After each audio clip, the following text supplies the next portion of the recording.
Bon matin, j'essaie de vous faire des petites vidéos, encore une fois, très court, très précis. Pourquoi j'ai appelé mon channel YouTube le jeu de l'argent? Parce que c'est vraiment un jeu, l'argent, c'est extrêmement tabou au Québec, là. En fait, je pense partout dans le monde. Tout le monde est inconfortable à chaque fois qu'on parle d'argent. C'est une des raisons pourquoi que je veux partir mon YouTube et commencer à faire des vidéos. Parce que dans le fond, devenir riche et atteindre la liberté financière. Puis là, j'ai fait une autre vidéo là, sur c'est quoi devenir riche pour moi. C'est pas nécessairement être multimillionnaire. Mais en gros, là, ce que ça veut dire, c'est atteindre la liberté financière. Je crois que c'est faisable pour tout le monde, c'est assez facile. Dans les concepts, il faut juste que tu les appliques. Faut arrêter de lire 1 million de livres, il faut arrêter de lire 1 million de quotes. Puis il faut commencer à les appliquer. Fait que c'est ça que je veux faire dans mes vidéos. Je donne des trucs concis, rapides. Fait que je t'en donne 2 aujourd'hui. Donc 2 façons de t'aider à devenir millionnaire. Puis si tu les appliques, là, c'est quasi sûr qu'avec le temps, tu le deviens. Devenir millionnaire, c'est juste des mathématiques, c'est tout. Il n'y a rien d'autre. Après ça, c'est-tu facile?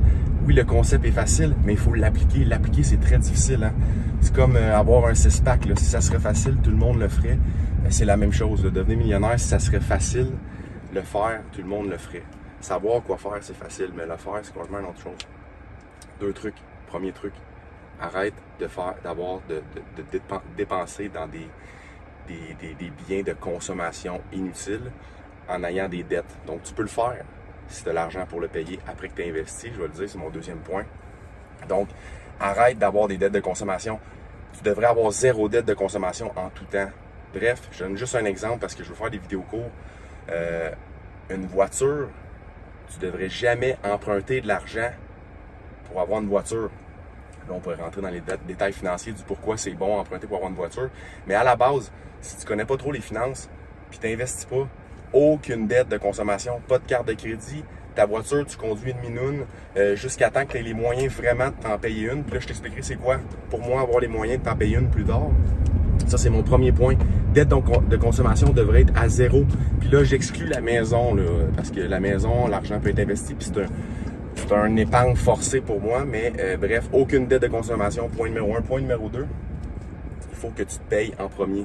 Qu'est-ce que ça veut dire? C'est que la plupart du monde reçoivent leur chèque de paye, ils dépensent, puis ils investissent après dans le placement s'il en reste.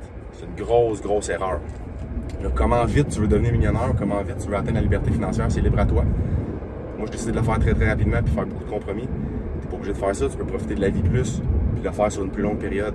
Mais vite fait, 300 $ par mois, investi à 10%, on dit d'intérêt, pas vraiment, mais 10% de rendement par année qui est généralement assez facile à faire en bourse et en immobilier. J'expliquerai dans d'autres vidéos comment faire. J'expliquerai qu'est-ce que moi je fais, parce que je suis pas un conseiller financier, hein, tu peux faire ce que tu veux. J'expliquerai qu'est-ce que moi je fais. Mais 300 $ par mois, investi à environ 10% de retour sur ton investissement sur une période de 35 ans, ça donne à peu près 1 million. Ça, c'est 300 $, c'est pas beaucoup. C'est à peu près la moitié des paiements de taux que tout le monde a. Fait que c'est très faisable de devenir libre financièrement. Il faut juste faire des compromis. C'est plate, mais c'est comme ça. Tout ce qui vaut la peine, là, souvent, c'est difficile au début. Par la suite, une fois que tu l'as atteint, ben là, c'est là que tu peux commencer à dépenser plus. Là. Fait que c'est ça, oublie pas, l'argent, c'est juste un jeu. Si tu veux gagner, il faut que tu apprennes à jouer.